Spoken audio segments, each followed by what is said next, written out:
Hey Pottery Plus, welcome back. It's so good to see you. It's our very first video since the studio's been all put back in order and everything is ready for us to start shooting some new videos. So today we're gonna jump back into it with a video about how to make a little spoon rest like this. I just used this one this morning to put my cream and sugar in my coffee so that the spoon didn't make a mess on the countertop.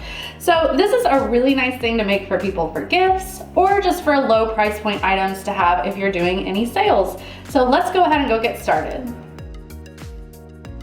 Okay, so what I've got now is just a really little bit of clay, about 1/2 pound, that I've wedged up, and now I'm gonna put it on the wheel and center.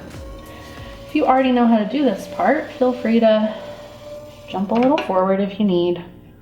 But if you're struggling with centering, we actually have a video about it, so you can go back and watch that. Here, I'm not gonna talk through it too much. I like to center with the sponge in my hand so I can give it a little moisture when I feel like it needs. And just remember, the idea of centering is that you're just pushing it towards center. And it's kind of one of those things that it's much easier to understand it after you've felt it more than trying to understand it by someone explaining. Okay. And you might see a bit of off-centeredness here. I've kind of just learned that it's very rare that you get a piece that's 100% on center. So you just get it as best you can and then, kind of keep moving. Okay, so for our little spoon rest that we're gonna be working on today, it's basically a little tiny plate. And then what makes it a spoon rest is you make a little notch for a spoon to rest. And that's kind of like the whole concept. They're really simple. And you can do a lot of different things with them, like with the surface design, glaze design, you can personalize them, all that kind of stuff. So it's really nice.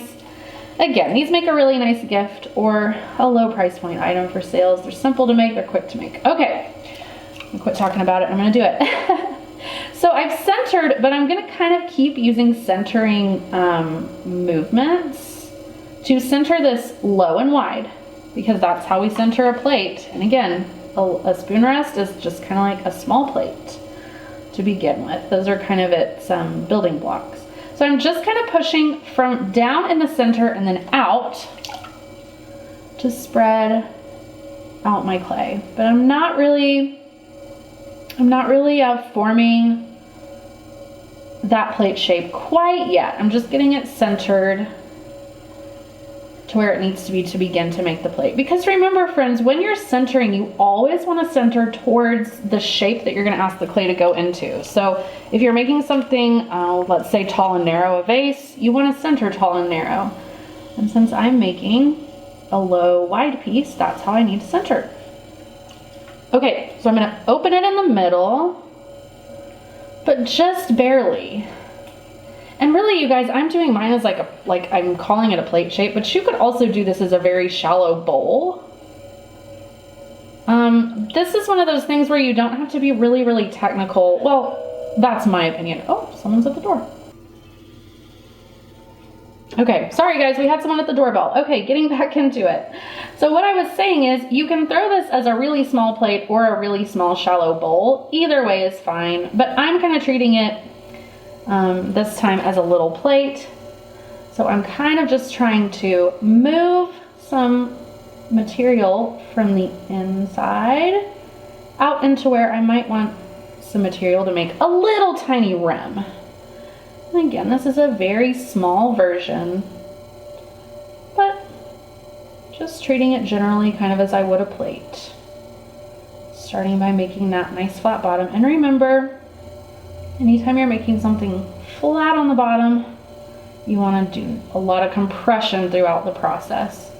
Now with something so little like this, it's less likely that you'll get those S cracks on the bottom of the plate that we've talked about before that you can get with low wide pieces, but still want to take care of it just to give ourselves the best chance of success here. I'm just compressing that down really well with my rib, but use whatever you feel comfortable with for that part. All right, so now I'm going to pull some really small walls. There's not a lot of pulling involved with this project. Kind of, again, similar to a plate. Most of the work is just done with spreading the material out, not so much pulling walls. I am feeling, friends, a little bit of off-centeredness. Not so much on the inside, but on the outside. So I'm just going to keep my eye out for that and maybe not be too aggressive in my pull to sort of counteract that. Okay, and folks, what I did just there was I just kind of gave myself an indentation for my finger to fit into to be able to grab a little bit and pull this material up. So that's why I did that little move there. Okay, just gonna squeeze, move slowly up. And I'm gonna do that one more time. Squeeze and move up and a little bit out. Up and out a little bit.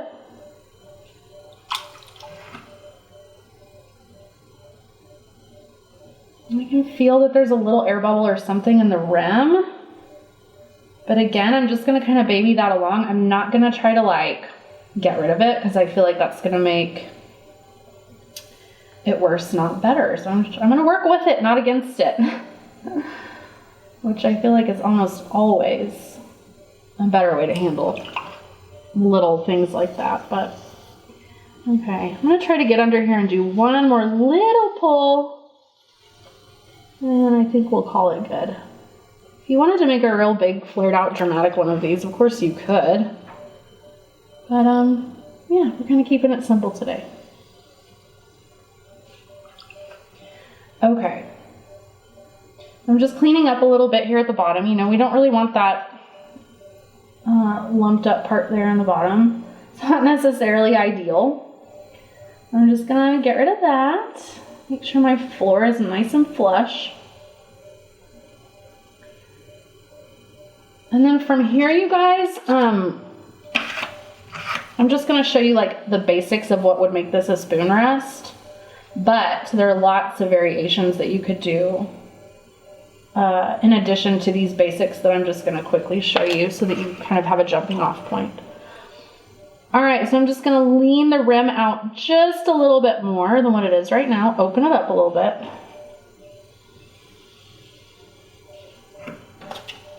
And then I'm going to clean that up a little bit on the inside, maybe give a little bit of definition between like the bottom and the sides. Because, you know, I always like to do that. But again, if you were making this in more of the style of like a very shallow bowl, you wouldn't necessarily incorporate that in. So like that, give it a bit of definition right there. Maybe smooth out that rim a bit.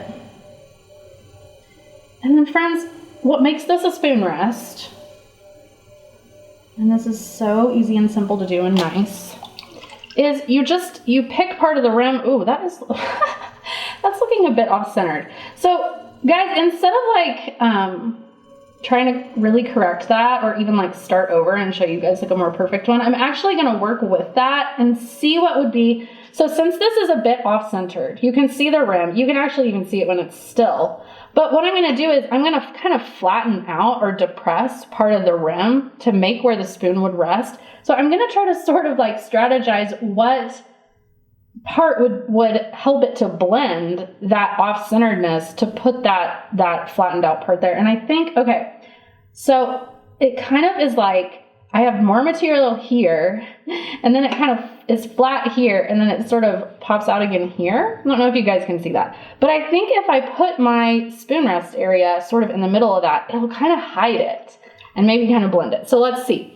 Okay, so the way you do the spoon rest part is you're gonna support where you want the edges of the spoon rest to be with your fingers, and then just press down in between